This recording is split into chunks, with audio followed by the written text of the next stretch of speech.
minus 5, minus 4, minus 3, minus 2, X minus 1. Fire. Lights out, everybody.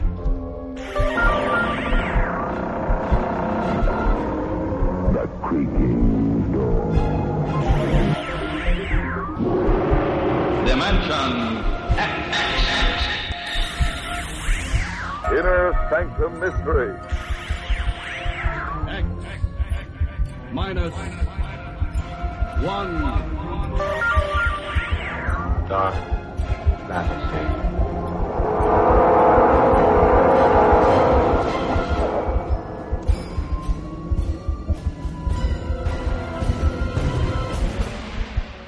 Hello everyone, welcome to Sci-Fi and Horror, brought to you by Dwayne Old Time Radio.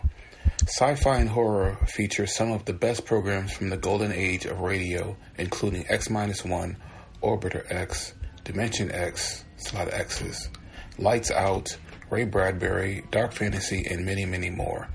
Also, my podcasts are free of ads, so you can enjoy the programs commercial-free.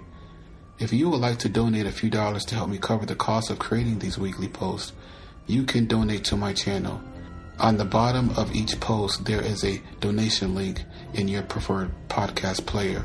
Anything you donate is extremely helpful and appreciated. This is from a series KPFA, and it's called From the Vault. So they're going to play two old Ray Bradbury speeches. The first one is from 1964. The second one is from 1973.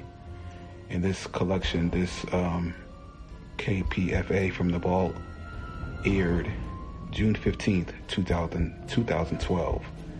This week we honor and remember our longtime friend Ray Bradbury, who passed away June 5th, 2012.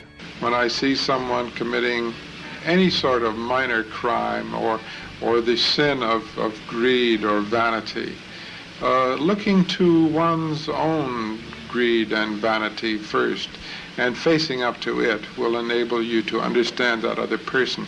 So in writing a short story or a novel, the object is not the other person, but yourself. In this program, we're going to hear Mr. Ray Bradbury from as early as 1964 and again from a recording from 1973. And I think it's very important for all of you here tonight to go back to Shakespeare and to the great poets, go back to Alexander Pope, go back to Milton, go back to whoever really influences you, and let them begin to speak out of your mouths more often so that you get instructed from the past here, as well as planning for the future and living in the present. So back to 1964. This is our first talk. Ray Bradbury, who was at this point, had already published his most noteworthy books, The Martian Chronicles, Fahrenheit 451, and The Illustrated Man. But this interview by Francis Roberts was right on the heels of his 1962 novel, Something Wicked This Way Comes. This talk is appropriately called The World of Ray Bradbury, as he clearly traces the motivation for his unique writing style from his childhood to the present, which was, again, back in 1964. Here's Mr. Ray Bradbury. Now, Mr. Bradbury, I think we should establish immediately what is your actual field in literature.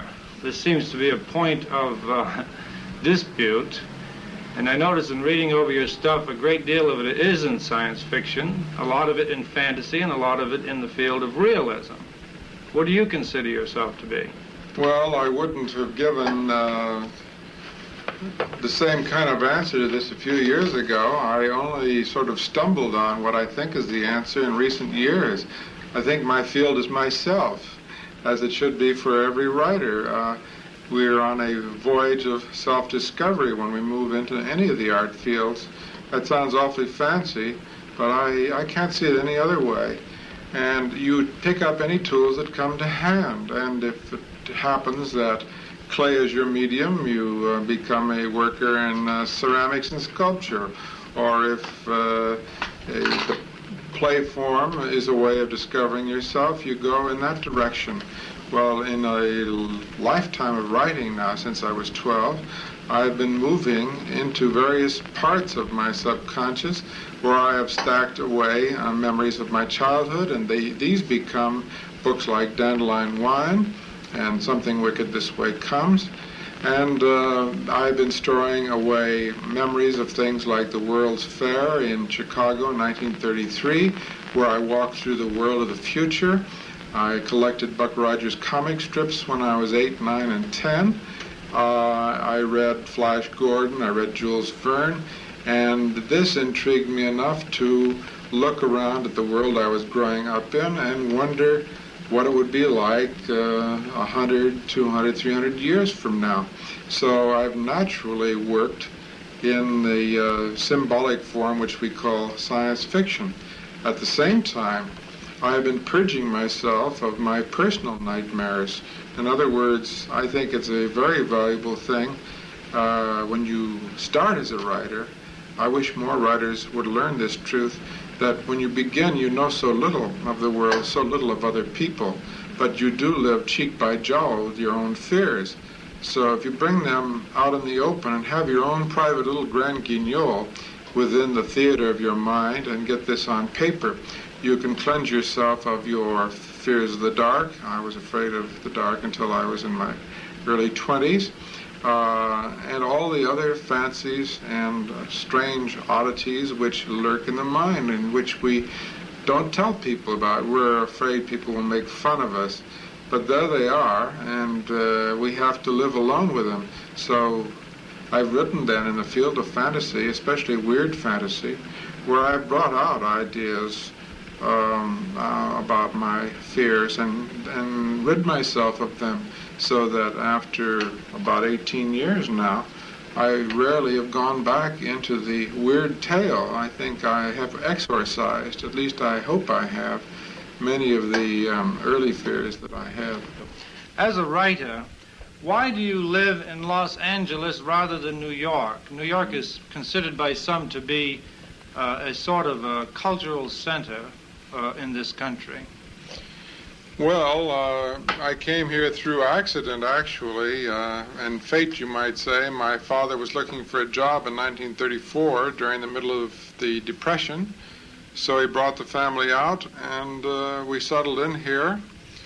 And once I grew up and began to look around, I found one of the wonderful things about being a writer is you don't have to play politics. It's one of the reasons why I got out of acting.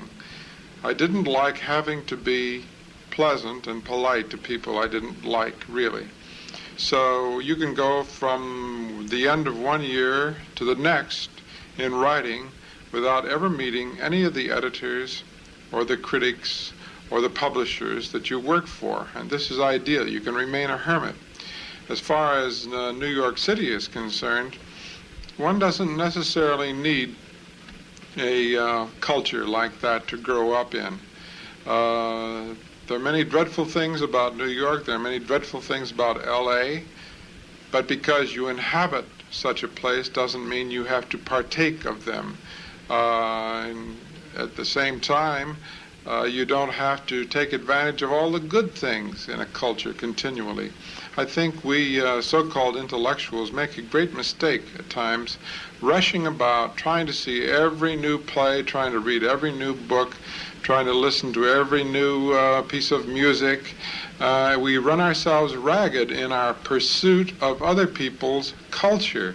Now, these things are here as aids, as ricochet boards, as ways of informing ourselves about our world, but they do not represent ourselves. So the real search an intellectual or any human being has to go through is to find his own sense of values, to find out who he is, and pursue that. That means, if possible, staying away from the museums on occasion, not reading that book that everyone says you must read, not reading that book of poetry, not going to that particular play. And spending your time instead on your own creative work, because the pursuit of culture can sometimes turn into a means whereby you never do any of your own work. You are listening to the voice of Ray Bradbury on From the Vault as a commemorative memorial program. If you'd like more information about this program or the other programs of Ray Bradbury in our collection, please visit us online at fromthevaultradio.org, or you can search our entire collection at pacificaradioarchives.org. And now back to Mr. Ray Bradbury. Well, then you don't think that you have to be at the absolute so-called vortex at every moment. You can get your creativity or your urge to write from other sources. You get it from your own life force, from your own self, and location has very little to do with it. Do you think you could write if you were a hermit? You use the word hermit, divorced, like cut off on an island, so to speak? Yes, I think so, as long as one had memories to work with. In fact, being away from one's home system, one's root system, can provoke in one great nostalgia and bring tumbling forth from the subconscious a lot of material you didn't know was there. This certainly applied to my experiences in Ireland. I was there for almost a year working on Moby Dick for John Huston, and at the time I thought, I'll never write a word about Ireland. I just want to get out of here as fast as I can. I can't stand the weather.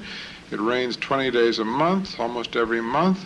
When it isn't raining, it's bitter cold. The skies are overcast. The country's beautiful to look at. The people are fine to talk to. But it is not my home, and I can't stand it. Well, 6 or 7 years later, after I had been home, suddenly these stories about the Irish began to tumble out of my mind, and I began to write plays about the Irish, and being away from them just enough of a period of time got me ready to write about them. And when you're in Europe, you write about America. I think travel is good for one, and not so much at times for what you see there, but from what you recall about where you came from. I notice you come to your office every morning to write. Do you think of this as a little island here? Absolutely. I take the phone off the hook quite often so that people can't get through to me. I stay here, I read, I browse around, I write, and one gets into a ferment by the end of the day. And one gets excited with one's own thoughts. These are the most important things, not the thoughts of others, because you'll never know them, you'll never understand them, ever in a million years. You'll never really know another writer, you'll never understand your wife, or your children, or your best friends. You may try to, but you can only understand them through yourself. Is this why you write, is an effort at understanding the people you know, the situations that you inhabit? Yes, mainly though to understand myself, because then I will see these people reflected from myself. And this is one of the great errors of our time. You see a lot of people trying to understand other people. They are looking away from the true object in their creativity. They're trying to look at other people and say, what makes them tick? Well, this is not correct. It should be what makes me tick. If I can get that down, then I will have greater sympathy for other people. When I see someone lying, I will know something about lying from having caught myself at it. When I see someone committing any sort of minor crime or the sin of greed or vanity, looking to one's own greed and vanity first and facing up to it will enable you to understand that other person. So in writing a short story or a novel, the object is not the other person but yourself. And then you will have, I think, true understanding. Is this why you write then, basically, to understand yourself? I know this now. I didn't know it when I began. Do you think a writer's object changes as he goes along? He starts out writing for one reason and continues for another? I think he starts out with mistaken concepts that turn out to be errors, and then he falls into good things. By writing every day, you begin to emotionalize, and the more you emotionalize your situation, the more you get to prime causes, the more you dig into the subconscious, the more honest you become. And so you may start out thinking, oh, I'm going to nail my time to the board, and you wind up nailing yourself to the board. You must crucify yourself. I see.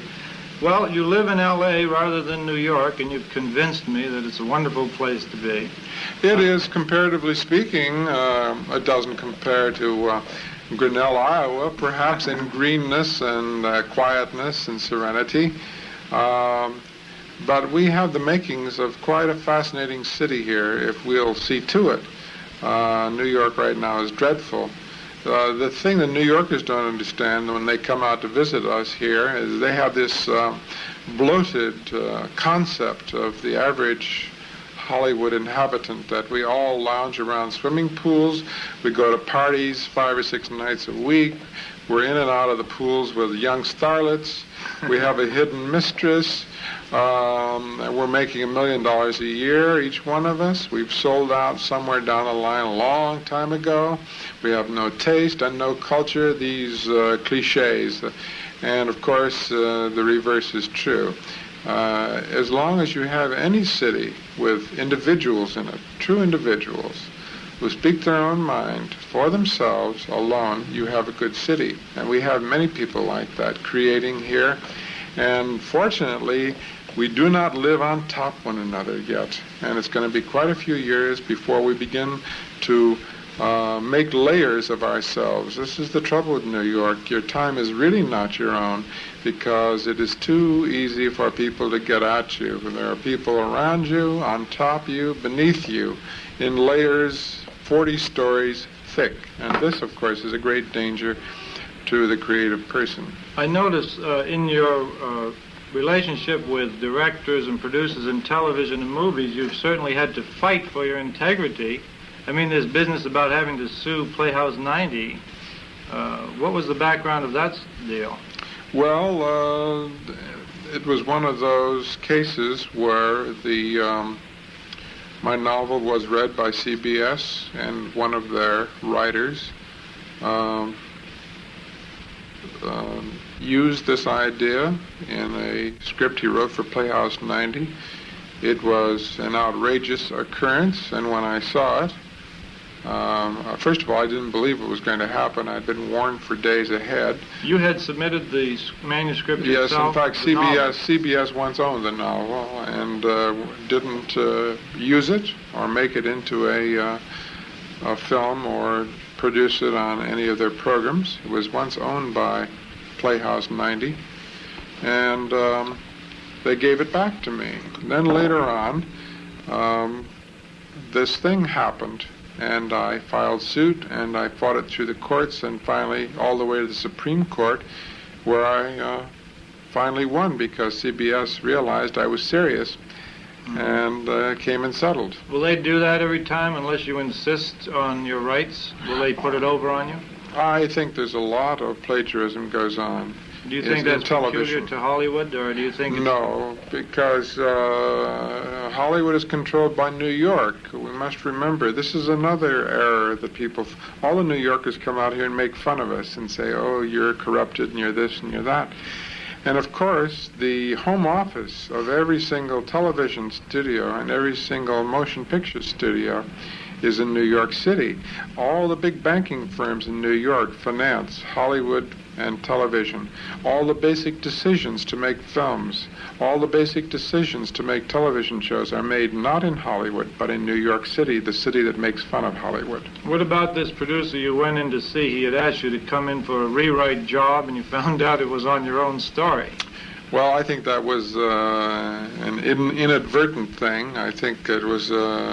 I would like to believe it was an honest error, and when he discovered that he had borrowed my idea, he bought the story the next day. There was no trouble. Unless a thing is really way out of line, I try not to get paranoid about these situations. There are a lot of shows on this fall one could easily look at and say, oh, this bit and this piece on that show is from this story by John Collier. This piece over here is from a story by Henry Kuttner, and they borrowed a couple of paragraphs from me here for that part. But one can't go through life with this attitude. One would soon be babbling mad. These things get very complicated, and somewhere down the line an idea may be passed on to a writer who doesn't know the genesis of the idea, and he may be totally innocent of a crime, large or small, committed by the network or a producer or someone else. So my sympathies would stay with the writer most of the way until proven otherwise. In your personal life, although it doesn't show up in your stories, except indirectly, I notice there is a strong leaning towards the pedagogical. You like to lecture, you go to LA State in the summer. Yes. What do you think is the impetus behind this? I'm the purest kind of ham bone there is. This is the way I get rid of my old urge to be an actor. And I did so much play acting in my teens, all of it amateur. I'm sure I would not have made a very great actor, but I would have had a lot of fun at it. And that's the important thing, to love a thing, to try to do it fairly well.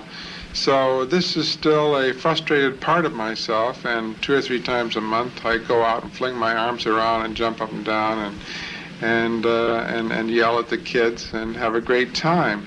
So this is the main thing. And then, of course, it's a way of discovering myself again. It's the same sort of process you go through with the short stories, except you're up in front of 40, 50, 100 students who then come right back at you and say, now, what is the logic of that thing you just said? Now, prove it. And do you really mean that? And let's look at it. And they force you then to explain yourself, and this is very healthy. I wish more writers would go out and lecture and develop their philosophy that way, and this is the way we find out what we really think. People ask us questions. You're teaching me right now, indirectly.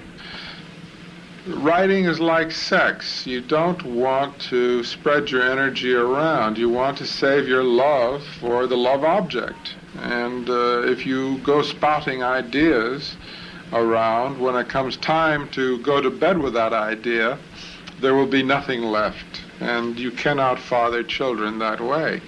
So the best advice I got, I think I was around 22 or so, and I had a series of depressions. And a friend of mine came up to me and said, will you do me a great favor? And I said, what? He says, shut up.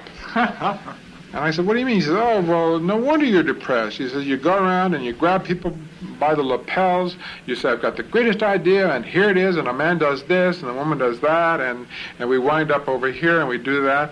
And you put all of your energy and all of your excitement, all of your enthusiasm into telling the story to someone before you write it. Then when you go to the typewriter, of course there's nothing left. You've had the fun of telling the story. So from this day forward, shut up and get the work done. I followed his advice. From that day to this, I haven't told anyone one single part of a short story that I was working on. I saved my energy and enthusiasm for the story. Then when I was finished with it, I could tell people about it. But otherwise, you run this terrible danger of expending all of your energy and destroying the story. Sex rears its lovely head, which brings me right smack into the middle of Something Wicked This Way Comes. I want to add this about Something Wicked This Way Comes. Although it didn't have the broad international acceptance that Fahrenheit 451 had, for me it's a more perfect book. From a writer's point of view, I think it's a more perfect book because it combines beautifully many of the characters and the symbols you had previously used in other stories. But about sex, I wanted to say I get the feeling of sex in many of your stories. There's a lushness in your descriptions. There's a marvelous sensuousness in Something Wicked This Way Comes, but you never actually talk about it in direct terms. Why is this? Because I don't like to do the obvious. I don't think the purpose of a short story or a novel or a painting or any other art form is to tell us what we already know. It is to tell us something about something familiar that we don't quite know yet. But as soon as we hear it, strangely enough, we recognize, because the writer has accumulated these facts and put them together, juxtaposed them, so they surprise us. So if someone will tell me something fresh and new about the relationship of men to women sexually or on any other level, I'm willing to listen. But I don't want the raw, bare facts, which we all know already. I've heard this, I've seen this, I know this. So tell me something else about it. Tell me, why is it, for instance, that people often stay together long after they've discovered they are no good for one another, that they are destroying one another? Now, what is the secret of people staying on? Can you just put it under the overall simplification of a sadomasochist relationship and dismiss it? I think not. Quite often, with a lot of very intelligent people, the sad truth is that the sexual experience of these people is so satisfying, they're willing to put up with the most terrible crimes committed by the other in order to be near these people. They simply cannot let them go. Now, here is the truth I'm willing to investigate, the mystery of attractions and physicality, but it has so little to do with raw facts the way they're presented in the average American novel. I'm interested in the interpretation of facts. That makes me far different than many science fiction writers who predict futures. I'm not interested in the machineries themselves. I'm interested in what we do with the machinery. So when I go out to Caltech, I went out the first time several years ago, I went with great trepidation. I thought, oh, these boys out there are going to destroy me. Here are all these wonderful 19, 20, 21-year-old boys full of vim, vigor, and vitality, and they know everything there is to know about science, and they find out that my scientific knowledge doesn't compare to theirs. In fact, I am full of error. I have fallen from grace. They'll throw me out and stone me. Well, the reverse was true. They so much as said to me as, look, we have the facts. Now, you, the moralist, you, the fourth-rate philosopher, if you wish, you tell us what to do with them. I don't like to use these terms, moralist and philosopher, but they are handy and they do indicate a direction. So what is true in science fiction is true over in the sexual field. We all know these facts, we know these words. I'm interested in what sex does to us. So, as people, how it can get us in trouble at times when we're trying to be civilized, when we're trying to be human to one another, when we're trying to love our families and our wives, or before we marry those who love us. And we, man being what he is, the rambling dog of the universe, and that is said in the best sense of the amiable dogs of creation, tramping around the town and coming in with leaves all over them, having rolled in innumerable haze and asking to be forgiven. When they come home, we do, as I said earlier, I hope we do forgive. We know all these things, and therefore, when I handled sex and something wicked, I indicated indirectly and then tried to show how our sense of death could move us in the direction of one of the great revivifying factors of our environment. As we all know, this is the fire at which we all warm our hands, and it is certainly at the center of our lives, and we go there as to a hearth to revivify ourselves. But I'm not interested in the mechanics of sex at all. I'm interested in finding ways of using this creatively to help people get on well. So again, the father in something wicked knows that the evil forces are using sexuality as a means of tempting him and shaking death in one hand, you see, and saying, this skull I hold up to you threatens you, and in the other hand I hold youngness, I hold youth, I hold the most beautiful woman in the world. Now, which do you want? And of course, very wisely, he chooses neither and moves directly against evil with his sons. Again, how do we make do with these things? How do we teach one another about them? What information can we give so that people will relax, so that we don't have to be as tense about sex? There are whole areas, of course, of sexual experience that we don't dare speak of, even in our pornographies, when they are written. And I doubt if they ever will be written about the glorious moments of our lives that have to do with this subject. Simply cannot be put down. They beggar description. And so I don't believe in trying. I'm interested in what happens to the man the morning after, and whether he survives or destroys himself with this powerful force. Do you do a first draft and then retype it or correct on the typewritten paper? Yes, I do a first draft as passionately and quickly as I can. I believe a short story or a play or a novel is only valid when it is emotional, when it is passionate, when it is immediate, when it happens before you and dances out of your hand and out of your subconscious, that if you try to interfere with the process in any way, you destroy it.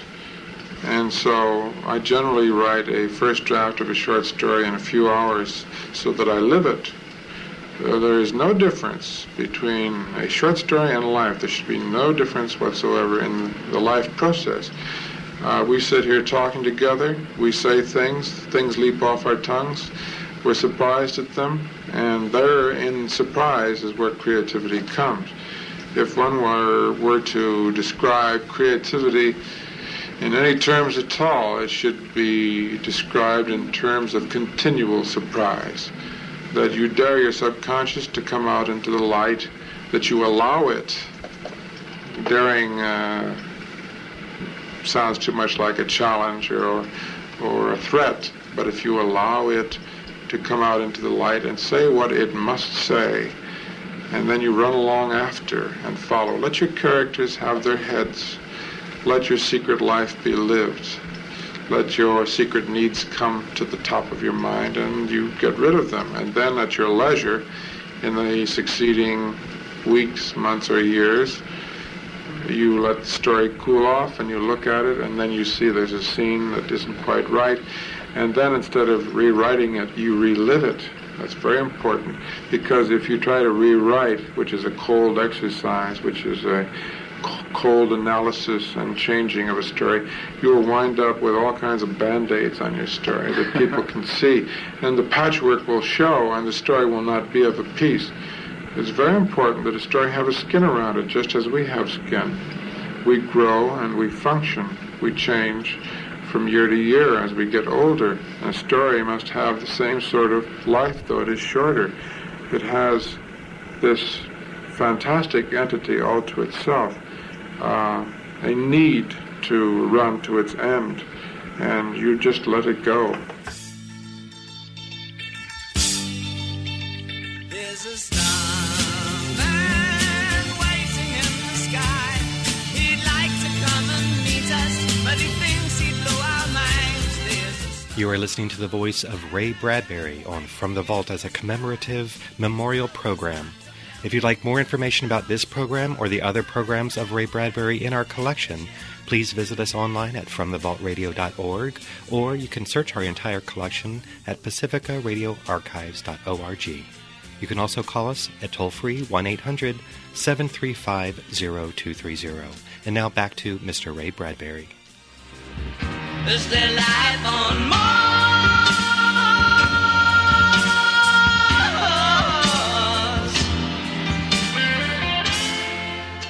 In this next speech, delivered at the International Colloquium on Mars in December 1973, Bradbury reflects on the literary and visionary masters before him that inspired him as a child to dream.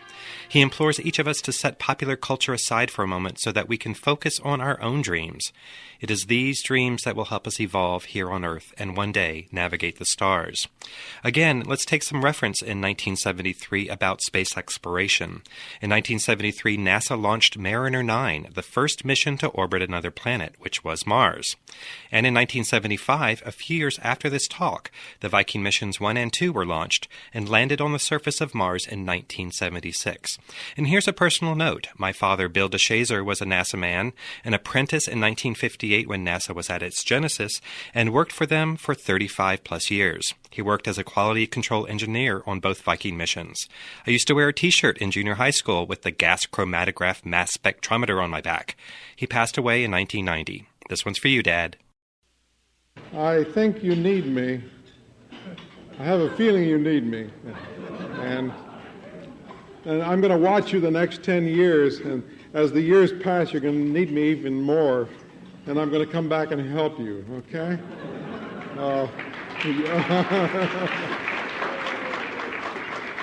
Because we all feel the same way about what we're doing.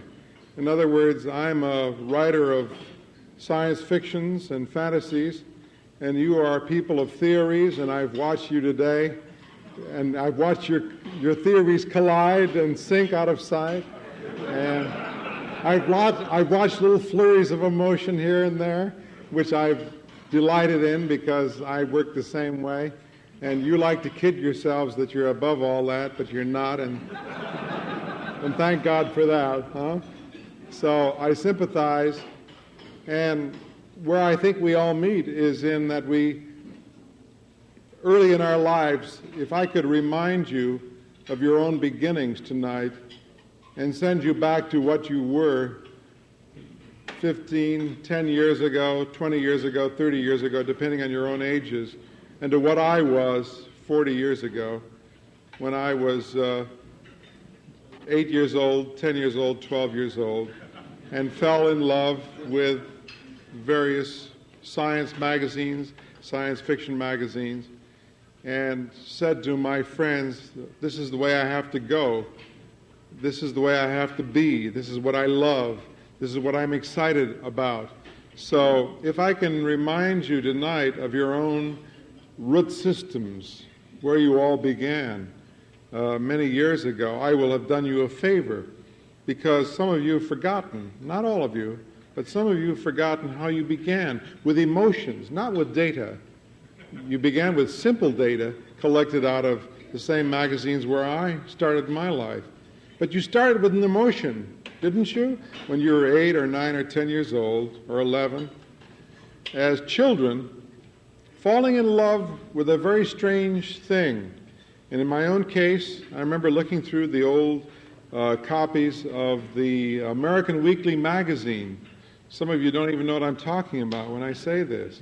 But you older people remember that in the late 30s and the early 30s and the late 20s, the Hearst magazines every Sunday published in 7 colors paintings of far planets, of Pluto and Jupiter and Saturn, every single Sunday, so that we young boys picking up that weekly magazine fell in love with these strange illustrations. That's very important to recognize the need and the feeding of the hunger of the young on the articulation that we find in the arts, and not to turn our backs on that, because these are ways of selling our ideas to one another, saying, hey, this is what I dream, this is the way it looks.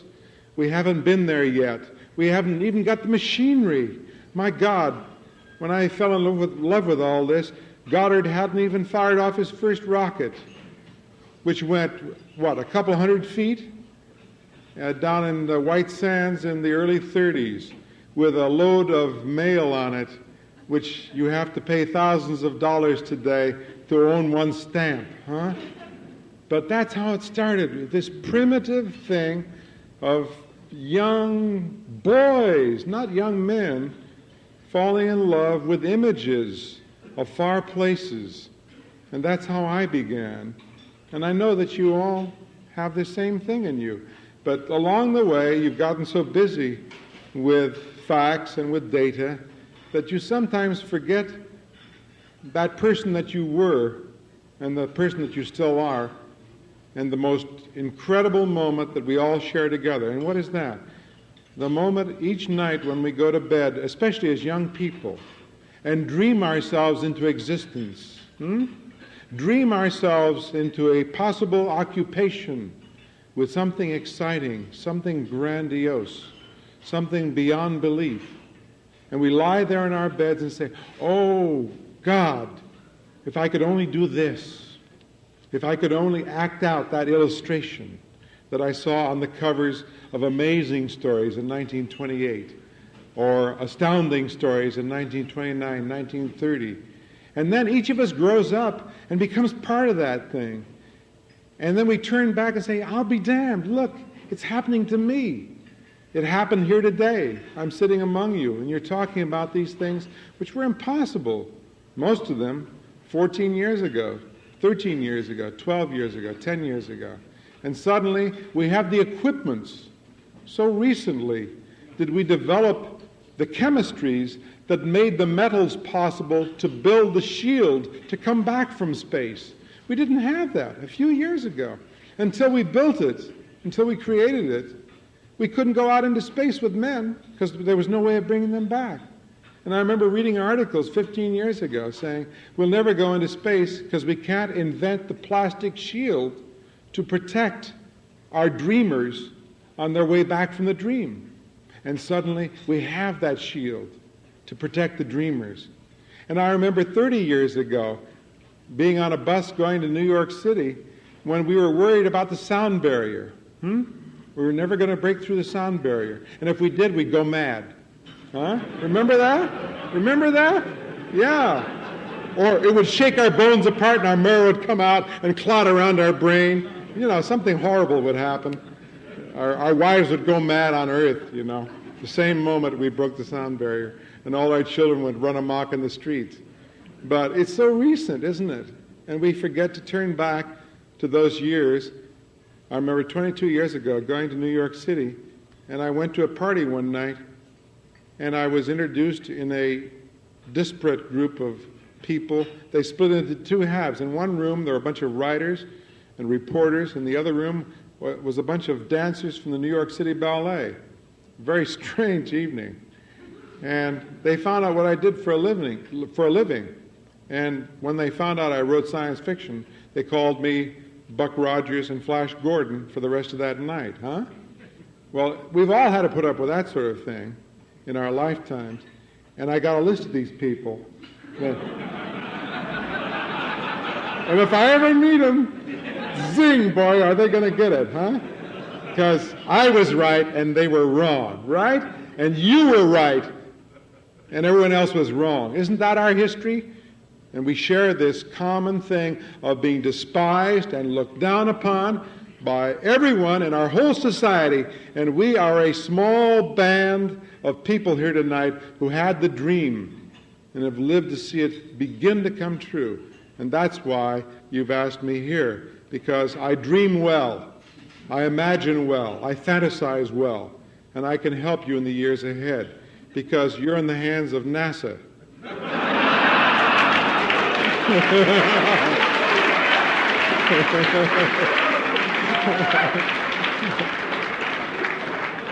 And I've been there too. And I've had those long, droning lunches, and in which they promise to lie down for me, and they never do. So we have to stay in touch with each other in the next 5 years, 10 years, 15 years, 20 years, because we are all writing the same book together. We're all creating the same masterpiece together. Now, today and yesterday and tomorrow, you will imagine that you are active about the planet Mars. That's not really what you're doing. That's a step on the way to what you're finally doing and the activity that we all share together. And what we're all doing together is saving mankind and creating him in the universe for the next 2 billion years. And Mars is simply a step to that.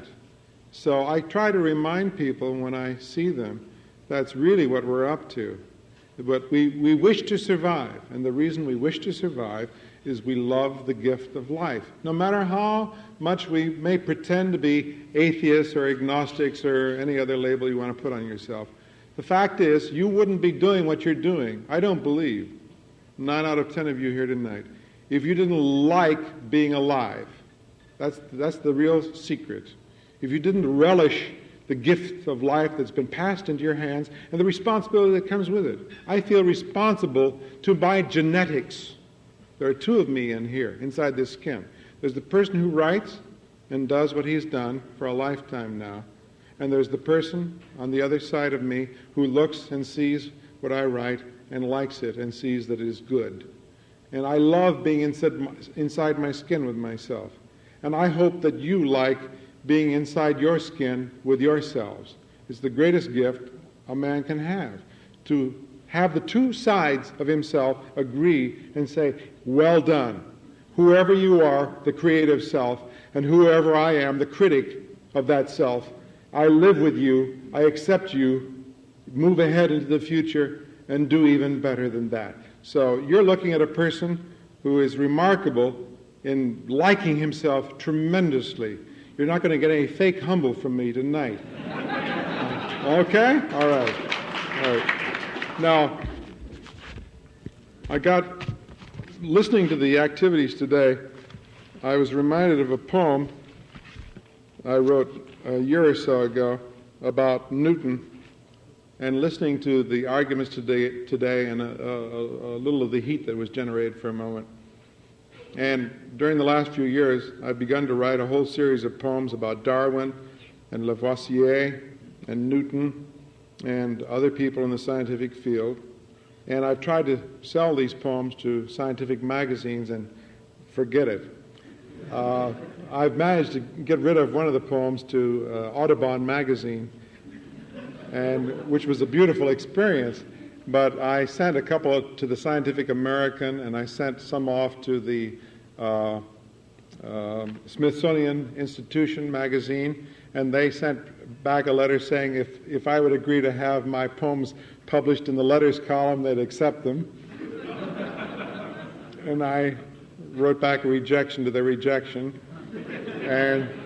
But listening, I wanted to read you this poem of mine because listening today, it struck some chords, so if you'll permit, every time I find people like you trapped in a situation like this, I read poems to them. Okay. Mad Isaac snoozed beneath a tree, was shaken by surprise. A sneeze of happenstance and fruit knocked wide his eyes and sprang his wild thoughts free to watch the force invisible pluck apples down. From there, informed, he jogged about the town and told what he was bold to tell. Apples fall gladly, held in the spell of force, with neither hesitation nor remorse. The truth is this, they fall. Friends listened, looked, and they themselves saw all. Glad Isaac, back beneath his tree, pressing old truths to new cider, myths, or scientific sauce, hauled off and kicked to help the yield, the unseen source. That last kick shook 1 billion seeds to fall. Thus gravity, invisible till now, was found, revealed. Within the hour, 10,000 nimble scientists dodged out to scowl beneath strange trees. Through orchard field they loped to sprawl, waiting for ripe fruit or overripe theory to fall. Apple or Isaac, which did it matter? But in their secret, unscientific hearts, preferably the latter. So that is the way I felt at times this afternoon.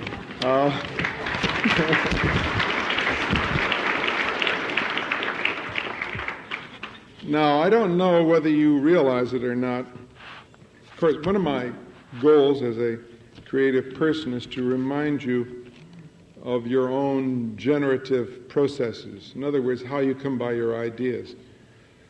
And we all work pretty much the same way, that we take in all kinds of data from the world and we get excited with it. And that's how I work. I let my intuition work on it. And I go to my typewriter every morning of my life, and whatever wants to come out, comes out. And I write a poem, or I write a play, or I write a short story in a few hours, and it's either good or it isn't good, and I look at it and I say, hey, that's great, or let's forget it and put that away for a while. But I think our fields really interlock tremendously, and if you would, under the advice of better people than myself, like Lord Acton a long time back, borrow from other fields. I wonder how many of you are active in reading and experiencing in other fields. When was the last time you took a poet out to lunch?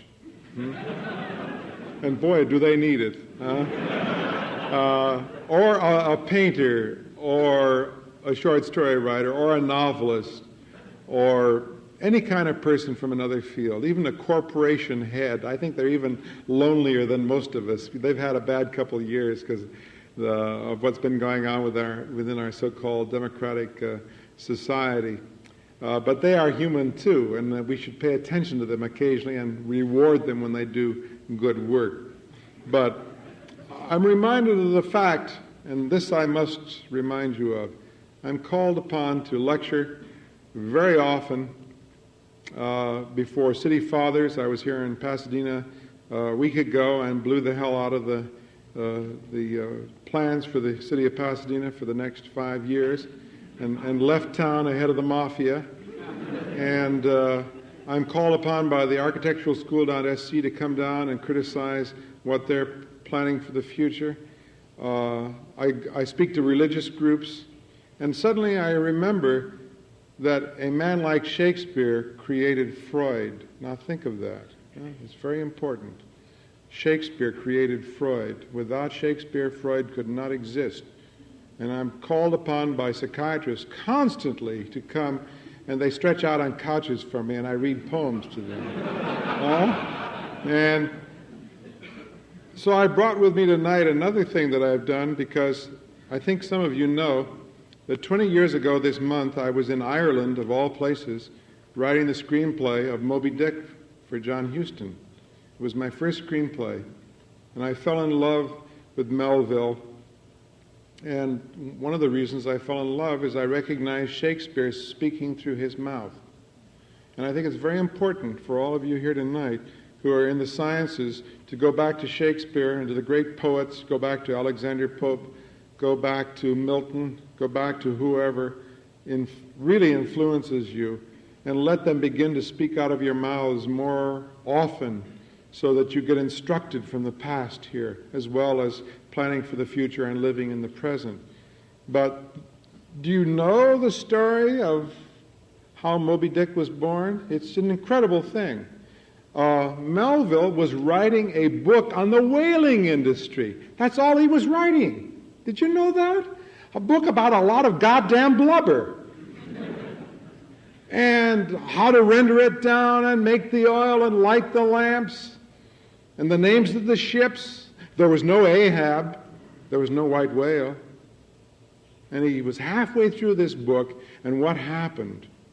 A friend of his lent a 6-volume edition of Shakespeare to Melville in around about 1851, somewhere earlier in that year. And sometime during that summer, he threw away the whole novel and started over again, speaking in voices, speaking in tongues, because William Shakespeare came along and instructed him. And out of this encounter, this collision of souls, the white whale was born, and Ahab came into being. So I've done a poem on this, and if you'll permit me, it's one more way of instructing you to the kind of creativity that I share with the people who went before me. Here's how it goes. At first there were but whales, and now a whale. At first there was but sea and tides by night, but now the fountains of Versailles somehow set sail and sprinkle all the vasty deeps at 3 a.m. with souls pure jets. At first there was no captain to the ship, which named Pequod set sail for destinations not for God.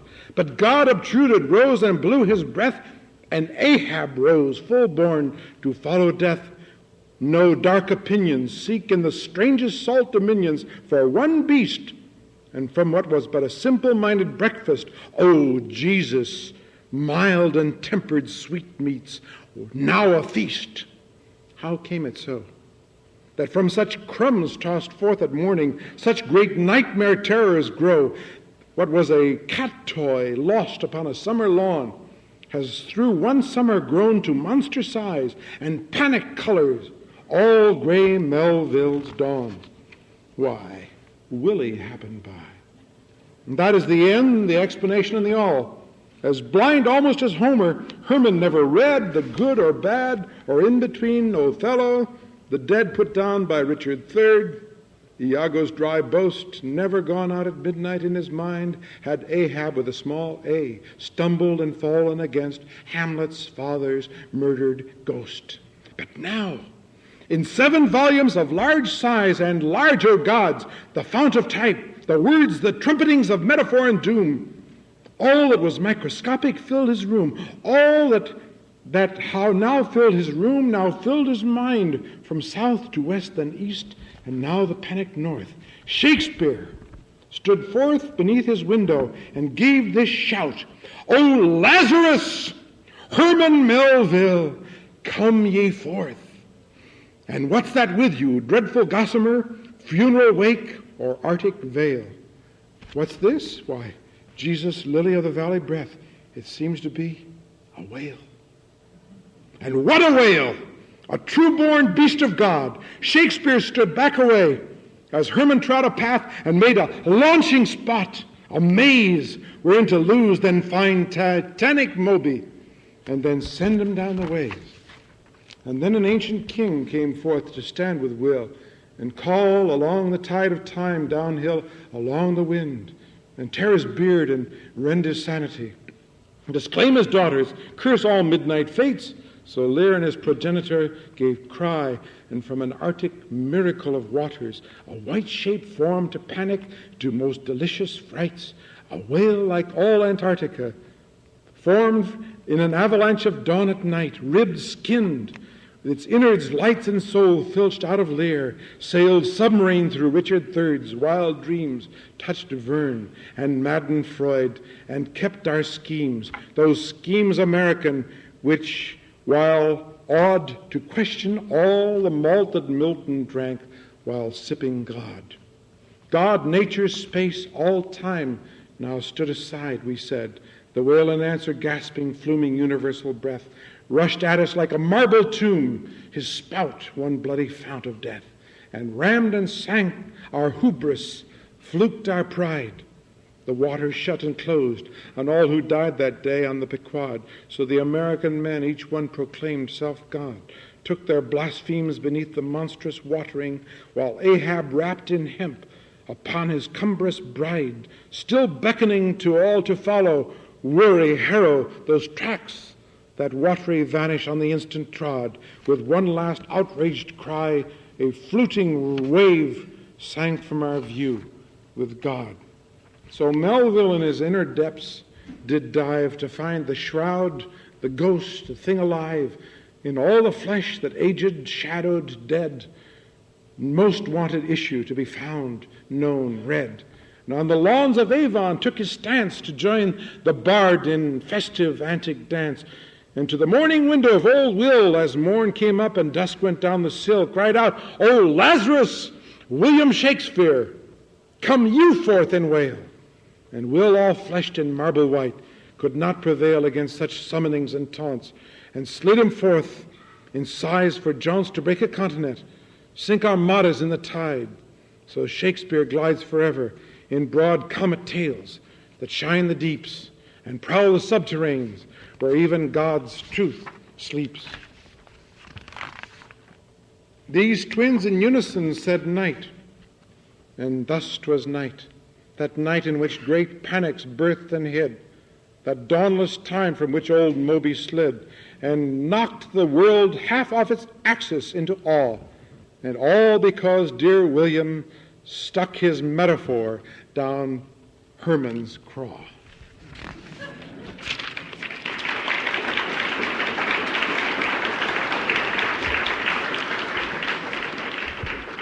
It's a little long, but after all, it's first draft. What do you expect? And it says it. We're looking for the metaphor, aren't we?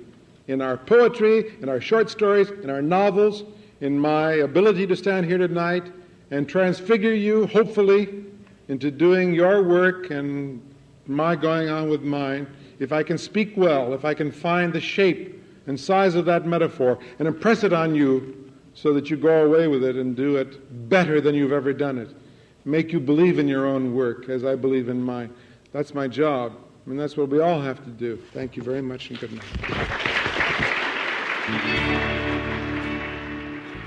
And that does it for this week's From the Vault. We are grateful for all the listeners who support the Pacifica Radio Archives that enable us to preserve, distribute, and hear the voice of one of the visionary thinkers of our time, Mr. Ray Bradbury.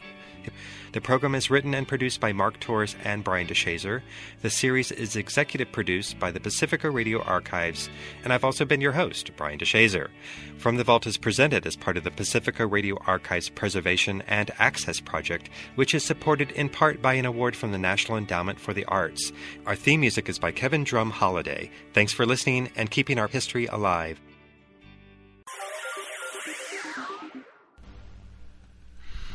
Thank you for listening. If you enjoy what I'm doing, I ask you to please subscribe to my channel or channels. Well, hope you enjoyed, and until next time, stay safe, wish you well, peace.